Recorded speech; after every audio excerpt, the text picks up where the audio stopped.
Canto 26 of the Paradise begins with this really extraordinary situation in which Dante has gone blind in the high heavens of the fixed stars. John, the apostle, closely associated with love, has appeared to him, and he has dazzled Dante, not just with his brightness, but with the way that Dante has tried to look at John. Dante had tried to see whether John had ascended into heaven in bodily form. And I think that Dante's desire to see that is not just about this story which went around in the medieval world that John had indeed ascended in bodily form into heaven. There's something more immediate in Dante that has drawn his desire to see whether that's true of John, and has therefore misdirected his desire, misdirected his sight. And it's that misdirection which is going to be fine-tuned here in Canto 26. I think it's worth remembering that the higher you ascend, it's not the easier it becomes. In a way, it's the more difficult it becomes, because every nudge, every step, every inflection becomes more and more consequential. It can knock you off course. And we're going to see something of that, I think, here in Canto 26 as well. So this blindness is a fine-tuning. And in fact, at the beginning of Canto 26, that's made clear because Dante is told by John that he can rest assured about this blindness. He's told that Beatrice can restore it as quickly as it has gone. She has the capability of Ananias, who was the chap that restored the sight of Paul after Paul went blind with the vision of the risen Christ on the road to Damascus. And I think that's quite a clue for us here in understanding what's going on for Dante, because of course the point about Paul was that he thought he was on the right path. His zeal was at full strength, his focus, his sight, what he thought he saw about Judaism and this new figure of Jesus, he thought was fully focused and he was on a mission. And yet it was taking him in the wrong direction, and he needed to have that halt, that vision which could cut right across his apparent sight of things, and so reorientate them in this very dramatic way, hence a Damascene experience. I think it's not quite so extreme for Dante now. And in fact, Ananias is just mentioned rather than the whole of Paul's story being evoked. But there's something still about Dante's vision having to be adjusted, if not completely turned around. Again, we might not completely unexpect this. In many spiritual traditions, there's this stage of bewilderment, as it's often called in the Sufi tradition, where the seeming adept is well aligned, is well on the way, is long embarked on the spiritual journey. And yet they have this moment which turns out to be almost before they reach the pinnacle of their spiritual ascent, where it seems almost as if everything is lost. It's often said in the Sufi tradition that the sheikh starts drinking, turning to the forbidden alcohol, or falls in love with a Christian and seems to have lost the plot. It's particularly, I think, associated with spiritual traditions that emphasize the centrality of the erotic, of erotic love. This is a very powerful way of aligning with the divine, which is why it's so tremendous, but also why it's so tricky. And I think that as well, Dante too is having to have a kind of adjustment here. His desire has slightly got ahead of him here in the high heavens. And John tells him, in fact, that with the blindness, he must now turn to his soul's desire. He must look inward and adjust his sight from that vantage. If you like, his gross sight, seeing the light of John, had led him a bit astray, and he now needs to adjust it by looking again at what his deepest alignment is with, making touch with that once more. It's a kind of moment of retreat, the trying to re-establish the inward vision, which is the true compass for alignment with divine. Helen Luke makes the observation that the spiritual path is often about monitoring this edge between outer sight, outer action, outer course in life, and inner sight, inner action, inner discernment of what's going on, and turning back to the centre, back to where truth is fully to be found, is something we need to do sort of all day, every day, if you like, to adjust what's going on in our manifest life. Again, quite a common observation in spiritual traditions that truth actually sits within us, and that's where our point of orientation is to be found. Just one more inflection on this before looking at the canto more directly. It's also worth remembering that when Lucifer fell into the depths of the inferno, it was because he was close to God. He was the creature of light, and it was his very proximity to the divine that led to his such a precipitous fall. And we also reflected on how Judas might well have been the disciple closest to Jesus's mission. He understood it almost the best, and that is why he too had the furthest to fall. And there's something perhaps of that here for Dante as well, that he's, getting close now to leaving the sphere of the fixed stars into the heavenly hierarchies and in the Imperium itself. And so at this moment as well, there's an adjustment that needs to be made to ensure that he's not going to, you might say, enter the highest heavens too quickly. He needs to make sure that this fine nuance, a bit like the great musical performance, is thoroughly embedded within him, because in a way the more beautiful a performance becomes, the more alert we become to the slightest mistake, which feels like it could throw the whole thing off. Dante himself, when he speaks at the beginning of Canto 26, is trusting of the situation. He says straight away that he knows that Beatrice is with him, that the love which entered through the gates of his eyes when he first saw her is still a love that is holding him now. It's a wonderful moment where he almost in his mind's eye looks right across back to the first moment when love was kindled within him, at that point, with all its confusion, with all its infatuation, with all its lack of discernment. But it's as if he can see now that it was this strong current that drew him right through his life to this point, and she is beside him still, and so he trusts that love. And he then also remarks that it's a love that can speak in louder or softer tones. He knows that as well. Sometimes it speaks with the calm voice that draws you towards the delicate beauty. Sometimes it screams and shouts at you, you might say. And he's known both aspects of love in his life as well. But he also says straight away to John that he knows that love is the alpha and omega of all texts.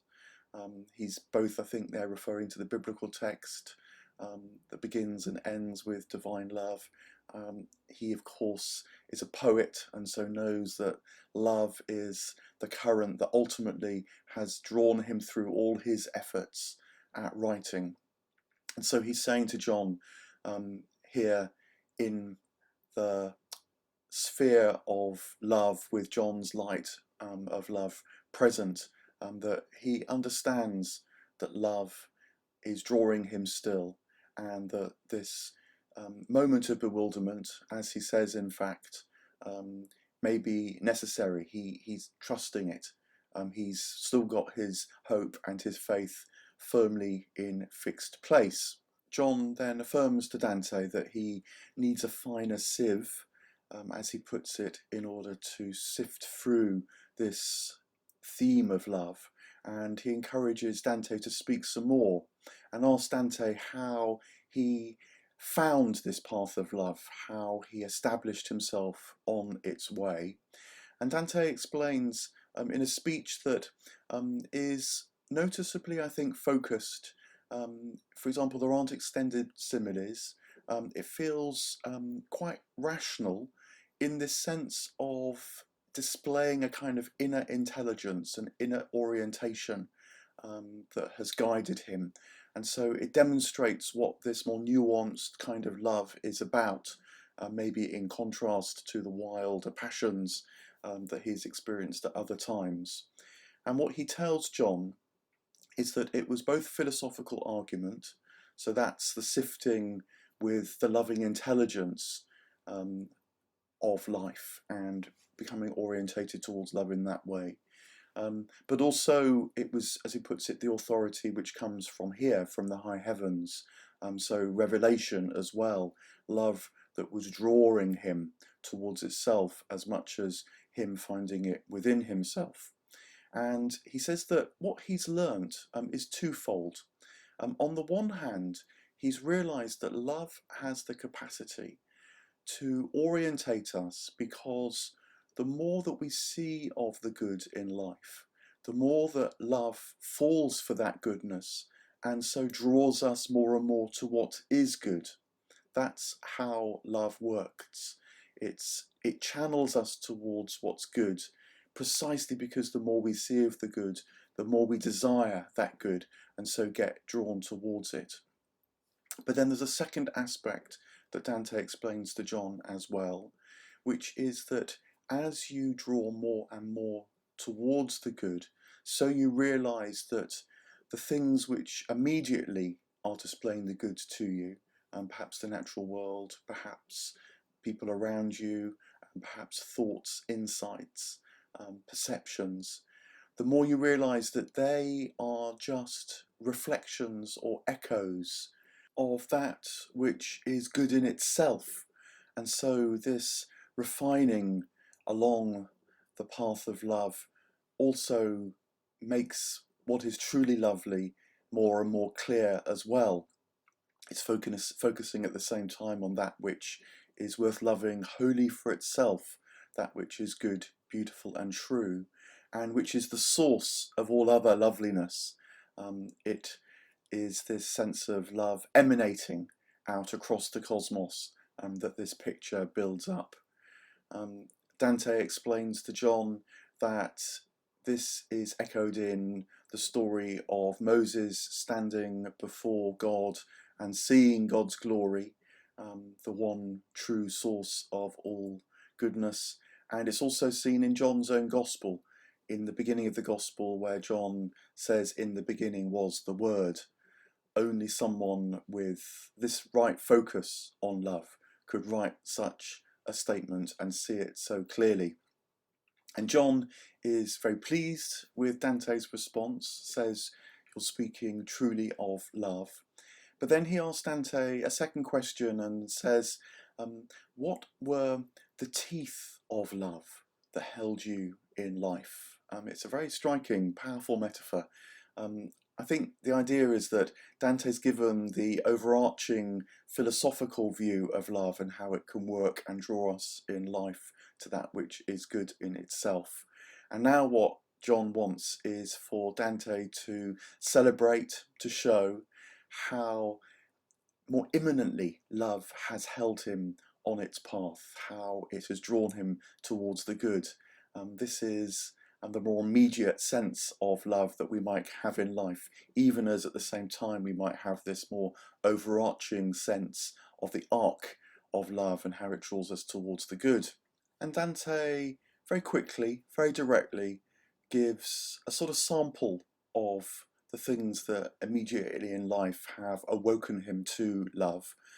He says existence itself, that sense of being alive, the consciousness, the bliss that that brings, the quiet astonishment of that, the wonder, just a moment's reflection on being alive can awaken you to the depths out of which that life has arisen.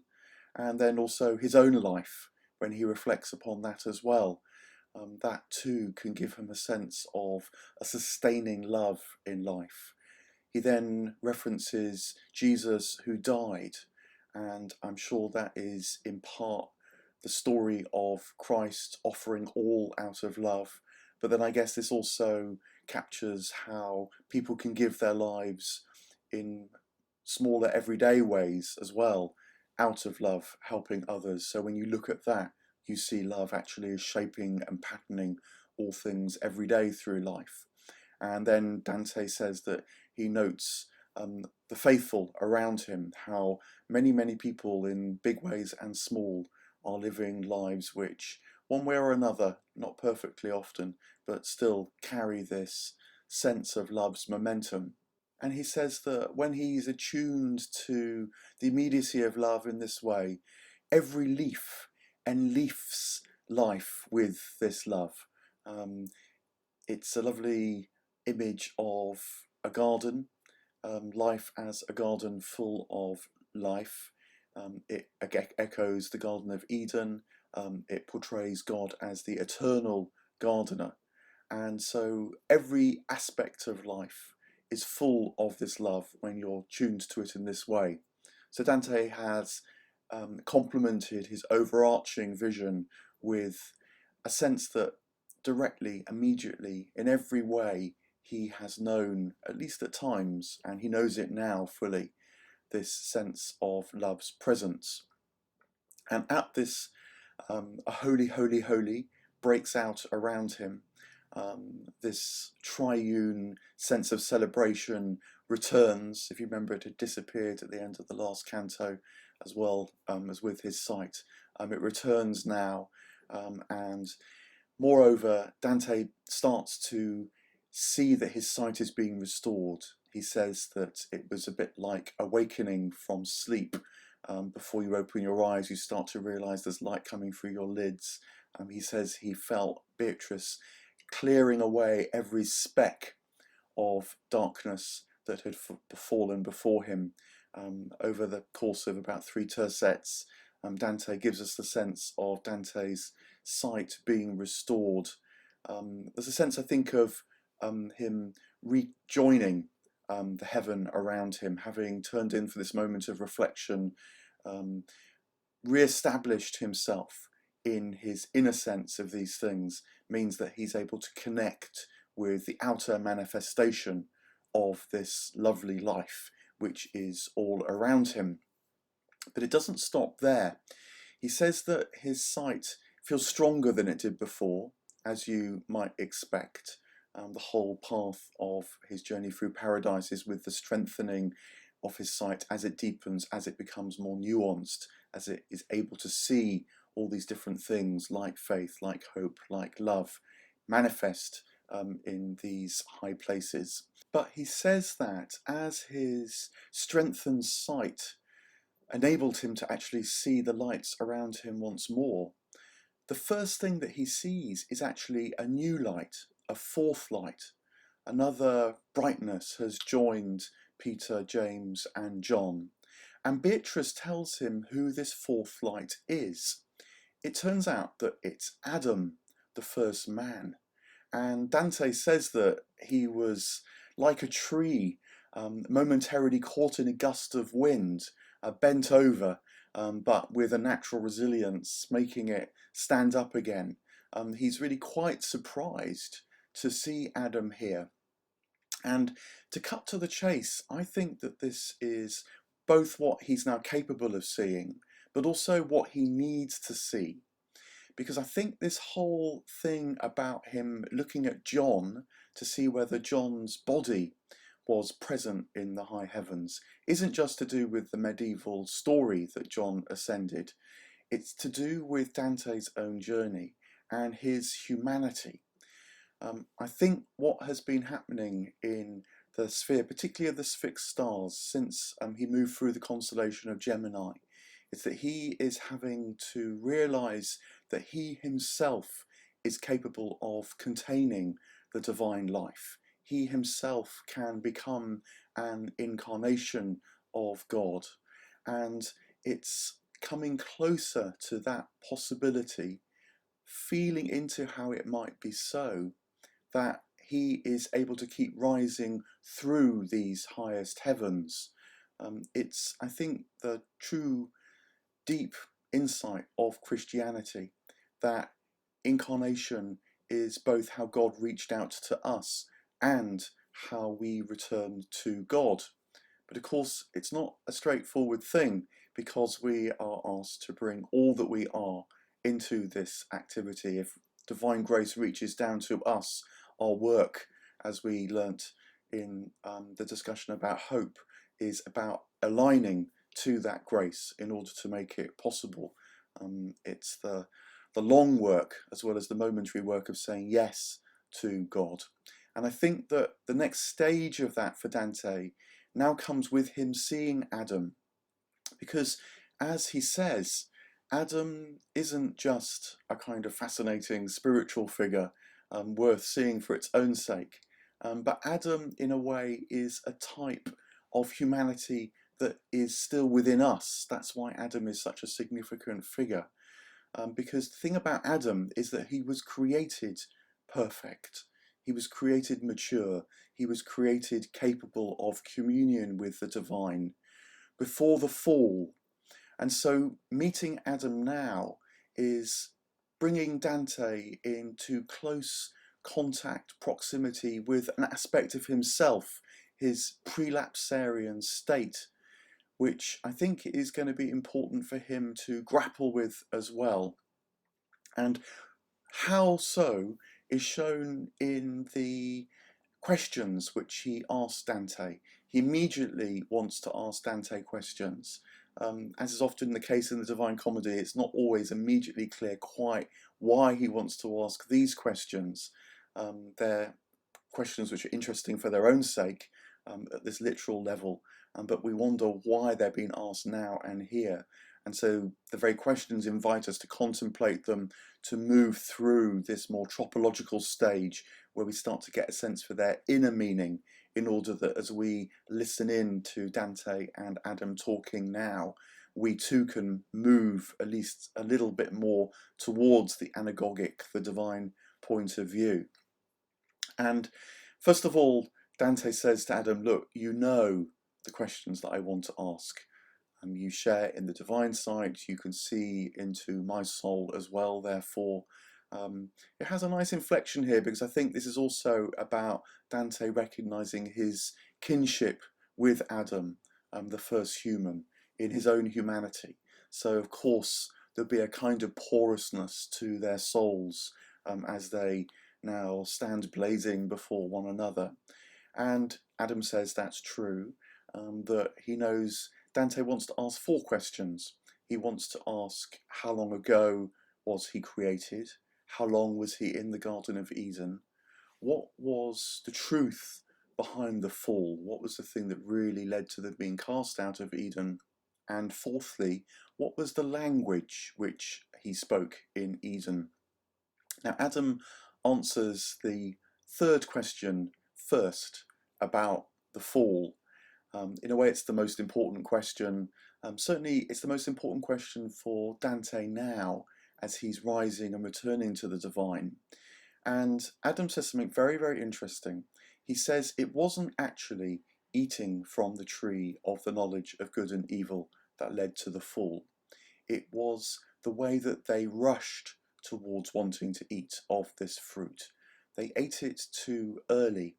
And I think that feeds back into this sense of Lucifer's fall, Judas's fall, Dante's risk. Why, in a way, he has had to go on this whole journey down into the inferno, up through the purgatory, now rising steadily through the paradise, even with this most recent blindness as a crucial step along the way. It's precisely because if we rush too quickly towards the divine destiny, which is our telos, which is the end of the path that we're embarked on simply by being alive, but by being alive and by being held in this divine love. If we go at it too speedily, try to spiritually bypass, try to grab and possess, get ahead of ourselves with pride, all these facets that can be our undoing, then we become unaligned. We lose part of ourselves in that moment and so can't bring ourselves wholly to the divine, which is what we need in order to return to the divine. And remember, there's this other really profound insight in the incarnation, that the point about Jesus was that he was fully human as well as fully divine. And it was because of the full humanity that he was able to hold and channel and show in mortal life the fullness of divinity. And so that can't be rushed.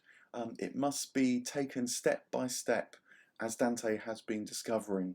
And Adam confesses to Dante now that the trouble for him and for Eve was that they ate of the fruit too soon. And in a way, their banishment was their inability to hold onto what they saw when they ate the fruit. It overwhelmed them. That was the inner meaning of their expulsion from the Garden of Eden. And it's a crucial thing for Dante to see now, because it's part of his humanity as well, that tendency to want to become divine too quickly. The process of theosis, of divination, can be our undoing as well as the making of us. Adam then answers the questions about the timings next.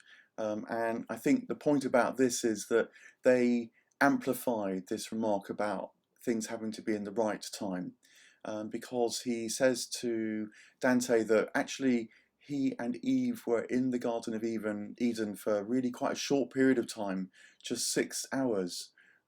It was too short a period of time, you might say, for them really to become aligned to the divine life which was so present in the garden. And it meant that the period in which he was cast out of Eden, and then which he spent in limbo before the harrowing of hell, which has brought him back to heaven, that time was many thousands of years. I think it's not the actual quantity of years that counts here. The commentators do kind of tot it up. I think it's about 5,000 years in total. The point is that Adam spent a lot longer in this alienated state than he spent in the divine state, although that has been restored to him now. And that too tells us something about this journey, that it can take a long old time to make this return to God. And the sense of alienation can be profound, seemingly entrenched, seemingly unchanging. Remember, Adam spent a long time in limbo. It's speaking to us and to Dante here now about the nature of this divine journey.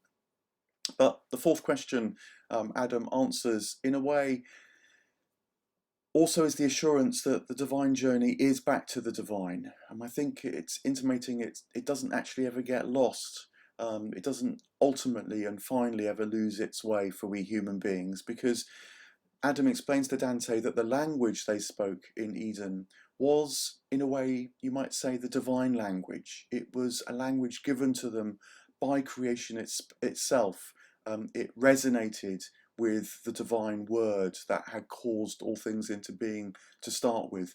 That was their first language, and in a way that's a language which never finally gets lost when humans speak. It resonates with the theme of love and goodness in this canto, because words can always help us find our way back to the divine when they're discerned, when they're spoken in the right way at the right time, with the right intention, the right desire, and joy behind them. And in some ways, that is precisely what Dante himself has experienced in this canto, when in his moments of blindness he turned to discourse, as John put it, in order to realign himself with the truest part of his soul, which of course is also the divine part of himself. So Adam, in answering this seemingly rather random question, what language did you speak in Eden, I think is reflecting on that for Dante as well.